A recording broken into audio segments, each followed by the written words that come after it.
देखो, हमारे यहाँ के लोग बियर की बोतल को पीकर फेंक देते हैं, लेकिन यह जापान के लोग उसी बियर की बोतल को इस्तेमाल करके अपने घरों की फर्श बना लेते हैं। यह लोग बोतलों को एक एक करके अच्छे से बिछाते जाते हैं और उसके बाद इसके ऊपर यह लोग मसाला डाल देते हैं, जिससे बहुत ही बेहतरीन फर्श बनकर तैयार होती है। अनानास को छिलने का इतना फास्ट तरीका शायद ही आपने आज से पहले कभी देखा हो।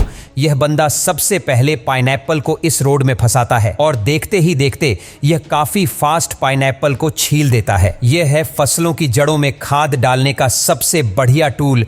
इस टूल में कंटेनर दिया होता है जिसमें आपको खाद डालनी होती है और साथ ही इसमें एक पहिया भी लगा होता है जो घूमता रहता है और यह टूल काफी आसानी से पेड़ों की जड़ों में खाद डालता जाता है। देखो, फसलों में होने वाली घास को जलाने के लिए कीटनाशक दवाइयां का छिड़काव किया जाता है तो कई बार दवा फसल पर भी पड़ जाती है, जिससे घास के साथ साथ फसल भी जल जाती है। इसीलिए यह लोग इस कवर का इस्तेमाल करते हैं। यह कवर फसल को पूरी तरह से ढक देता है, जिससे दवा फसल पर नहीं पड़ती है और फसल को कोई भी नुकसान नहीं होता है। जापान में बच्चे अपने पेरेंट्स के साथ इस गेम को खेलते हैं, जिसमें बच्चों और पेरेंट्स को इन लकड़ियों के ऊपर से कूदकर इन लकड़ियों को पार करना होता है।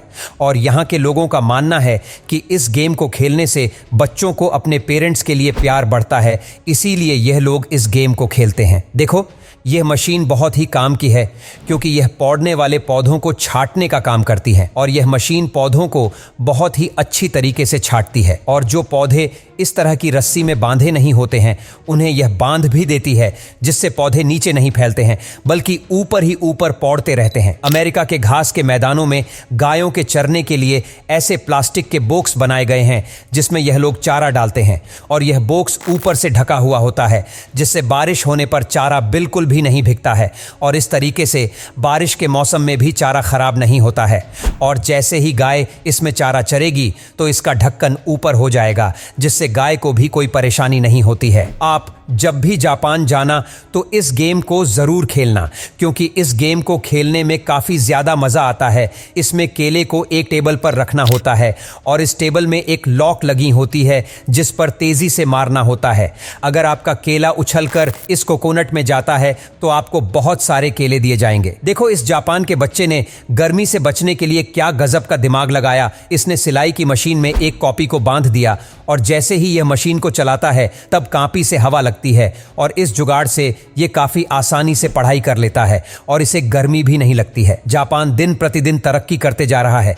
देखो, जापान वालों ने ऐसी टॉयलेट बनाई है जिसके आप करीब जाओगे तब वह ऑटोमेटिक तरीके से खुल जाएगी और यह टॉयलेट पूरी तरह से ऑटोमेटिक होती है, इसीलिए यह और भी कई काम ऑटोमेटिक तरीके से करती है। और यह टॉयलेट आपको सिर्फ और सिर्फ जापान में ही देखने को मिलेंगी। खेतों में काम करते करते कभी कभी बैल वगैरह परेशान होकर भागने लगते हैं तो इन्हें दोबारा से पकड़ने के लिए यूरोपियन कंट्रीज में इस बुल कैचर नाम की मशीन का इस्तेमाल किया जाता है, जिसको गाड़ी के बोनट पर फिट कर दिया जाता है और जैसे ही बैल करीब आता है तब यह हुक तुरंत बैल के गले में फंस जाता है, इसीलिए बैल को तुरंत वहीं पर रुकना पड़ता है।